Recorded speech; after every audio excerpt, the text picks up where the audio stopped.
ख्याल रखता हूं, भली भांति चौकीदारी करता हूं। बालशेम ने कहा, बिल्कुल तुमने ठीक परिचय दिया, मैं भी ऐसा ही पहरेदार हूं, मैं भी ऐसी ही चौकीदारी करता हूं और देखता हूं कौन मेरे भीतर जा रहा है और कौन मेरे भीतर से बाहर तक आ रहा है, कौन मेरे बाहर से भीतर जा रहा है और कौन मेरे भीतर से बाहर आ रहा है। मैं भी अपने इस काया के राजमहल की चौकीदारी कर रहा हूं। बोले, तुम भी चौकीदारी करते हो? पर भाई मैं चौकीदारी करता हूं, इसके बदले में तो मुझे पैसे मिलते हैं, तुम्हें क्या मिलता है? तो बालशेम ने कहा, अरे भाई जब तुम मुझसे ये पूछ रहे हो कि मुझे क्या मिलता है, तो मैं तुमसे पूछना चाहूंगा कि तुम्हें क्या मिलता है। बोले, मुझे 3,000 रुपये महीने मिलते हैं। बोले, बस? अरे बोले, मुझे जो मिलता है उसकी गिनती आंकड़ों में नहीं की जा सकती। मुझे अस्तित्व का जो पुरस्कार मिलता है, मुझे आनंद का जो पुरस्कार मिलता है, मेरे भीतर पल प्रति पल जो सत्य से संवाद करने का, सत्य के सानिध्य में जीने का, अपने आप के सानिध्य में जीने का जो आनंद मिलता है, उसके सामने 3,000 का तो मूल्य ही क्या है। कहते हैं चौकीदार बालशेम की बातों को सुनता है और सुनते सुनते इतना प्रभावित हो जाता है, तो कहता है, क्या मैं भी ऐसी चौकीदारी कर सकता हूं? बालशेम ने कहा, बिल्कुल कर सकते हो। अरे तुम तो मुझसे भी ज्यादा अच्छी चौकीदारी कर सकते हो, क्योंकि मुझे तो अपनी चौकीदारी को साधना पड़ा है और तुम्हें तो चौकीदारी करनी पहले से ही आती है। फर्क केवल इतना है, अब आंखों को बाहर खोल करके इस राजमहल की चौकीदारी नहीं, पलकों को झुका करके अपने भीतर की चौकीदारी करनी होगी और पल पल जागरूक होकर तुम्हें अपने आप में देखना होगा कौन भीतर आ रहा है, कौन भीतर से बाहर जा रहा है, कब कहां क्या चीज का उदय हो रहा है और कब कहां किस चीज का विलय हो रहा है। तुम्हें भली भांति अपने आप के प्रति जागरूक होना होगा। ये है सचेतनता, ये है स्मृतिमान होना, अर्थात पल पल अपनी चौकीदारी करना, पल पल अपने काया के लोक में होने वाले हर सूक्ष्म से सूक्ष्म उदय के प्रति जागरूक होना, आतापी होना, संप्रज्ञाशील अर्थात जो हमें प्रत्यक्ष अनुभूति हो रही है उसके प्रति सचेतन होना, उसके प्रति जागरूक होना। सड़क पर चलोगे, जागरूकता पूर्वक चलेंगे तो ढंग से चल पाएंगे ना? क्यों प्रभु? खाना खाएंगे, जागरूकता पूर्वक खाएंगे तो गाल बचे हुए रहेंगे ना? नहीं तो हो सकता है जवाड़े के बीच में गाल आ जाए। जागरूकता पूर्वक बोलेंगे तो ढंग से बोल पाएंगे ना? ऐसे ही अगर हम जागरूकता पूर्वक ध्यान धरेंगे तो ध्यान भी हम ढंग से धर पाएंगे। प्रमाद और जागरूकता दोनों आपस में एक दूसरे के कुत्ता बिल्ली के दुश्मन हैं। अगर हम ध्यान धर रहे हैं तो हमें पहले से ही ये बोध रखना चाहिए, अप्रमाद दशा ही साधना का प्रवेश द्वार है। अप्रमाद दशा ही साधना का प्रथम प्रवेश द्वार है और अपने साधना के दौरान जब जब भी हम प्रमाद खाएंगे तब तब हम पहले ही गेट से वापस नकार दिए जाएंगे। तो साधक को पल पल जगना होता है। इसीलिए कहते हैं कि लोग पहले जमाने में जब साधना के लिए तत्पर होते थे तो घर गृहस्थी छोड़कर महाराज बन जाते, सन्यासी बन जाते। क्यों बन जाते? क्या घर गृहस्थी में रह करके ध्यान नहीं हो सकता, साधना नहीं हो सकती? इसलिए नहीं हो सकती क्योंकि बाहर के निमित्त हमें भीतर के प्रति जागरूक होने में बाधक बन जाते हैं। वो हमारे लिए बाधा खड़ी कर देते हैं, अवरोधक बन जाते हैं और बार बार हमें प्रेरित प्रभावित कर देते हैं। पत्नी का फोन आता है, वो कहती है मुझे तो आज बुखार आ गया, घर चले आओ। गई तुम्हारी साधना, तुम पत्नी के मुंह में चले गए। इसलिए जब साधना शिविर में जाओ, साधना के लिए जाओ तो जीवित होकर के नहीं, घर वालों के लिए मर करके निकलो लाश के रूप में। क्या मरा हुआ आदमी कैसे लौट कर जाएगा भाई? इसीलिए तो गुरु गोरख ने अपने कहा, गुरु गोरखनाथ का यह बड़ा प्रसिद्ध वचन है, मरो हे जोगी मरो। बोले मरो, पहले मरो, मरोगे तो अमृत पद को उपलब्ध कर पाओगे। जब तक इन सांसारिक प्रपंचों में उलझे हुए रहोगे तब तक अपने आप से वंचित ही रहोगे। तो आतापी होना है, संप्रज्ञाशील होना है, स्मृतिमान होना है, राग द्वेष से मुक्त होकर के अपनी साधना में तत्पर होना है। राग द्वेष से मुक्त होने का मतलब ही यह हो गया, अब न कोई व्यापार, न कोई पत्नी, न कोई पति, न कोई मां बाप, न घर, न जमीन, न जायदाद।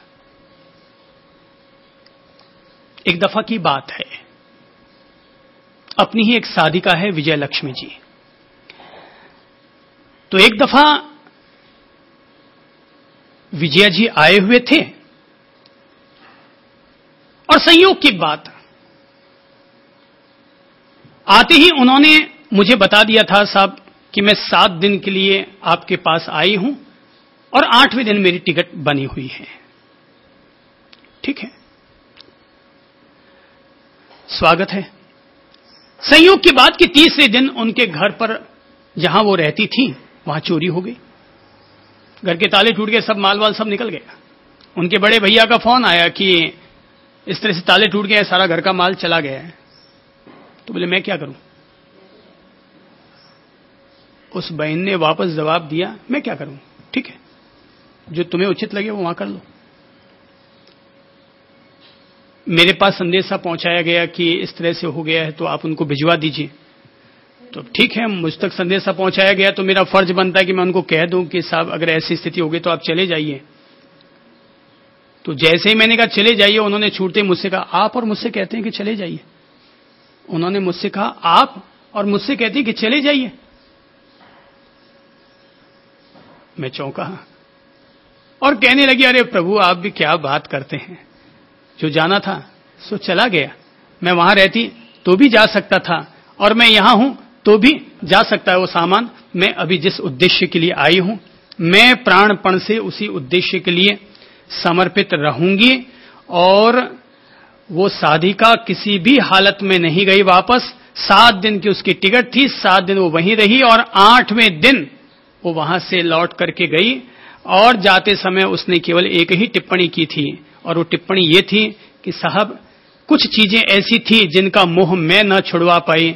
मैं उस चोर की आभारी हूं कि जो ले गया, तो इस बहाने मेरा थोड़ा परिग्रह हल्का हुआ।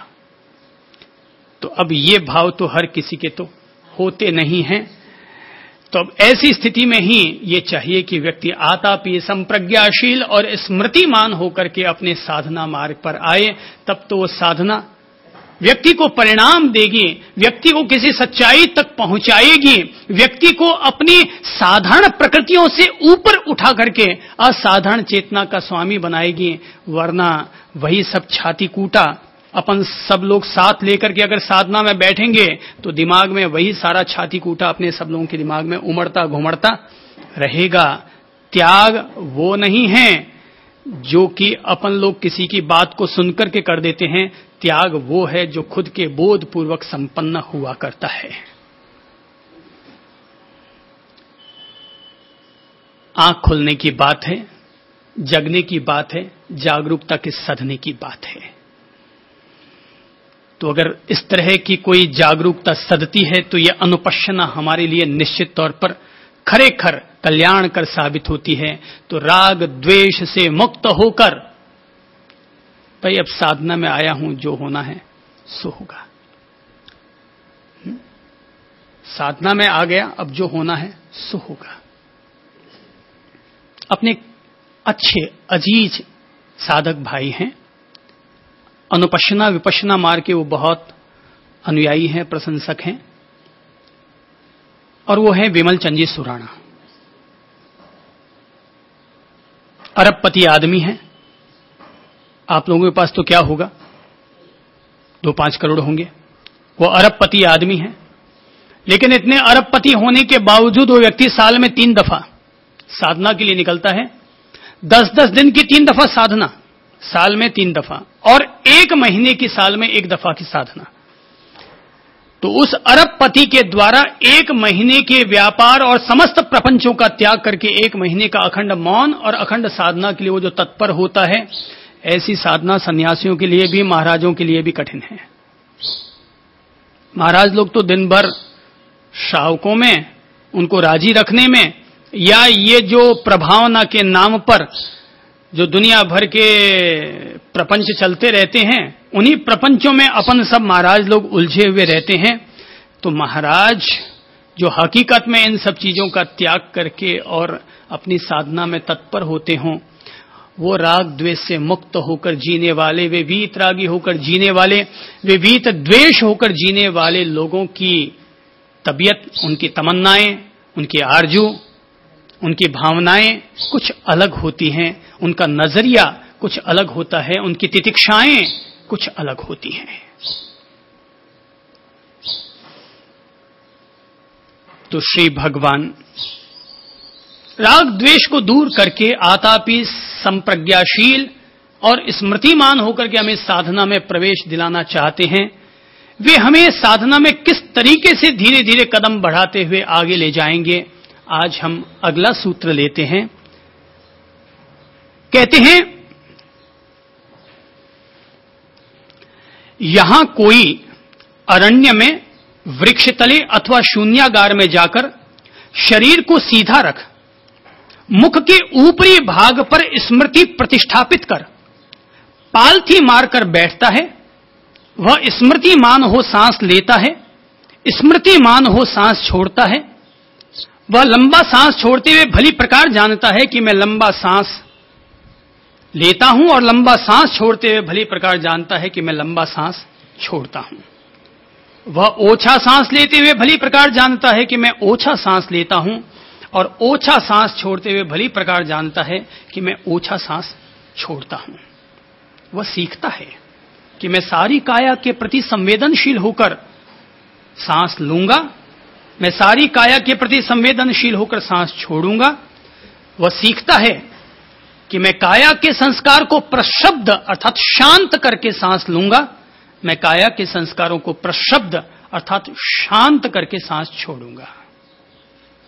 साधना का, समाधि का प्रवेश द्वार क्या है? तो प्रवेश द्वार है आनापान सति। सति यानी स्मृति। आनापान, आन अर्थात आना, अपान अर्थात जाना। सांसों का आना और सांसों के जाने के प्रति अपनी स्मृति और अपनी सचेतनता को पुनः पुनः लगातार साधने का नाम है आनापान सति। आनापान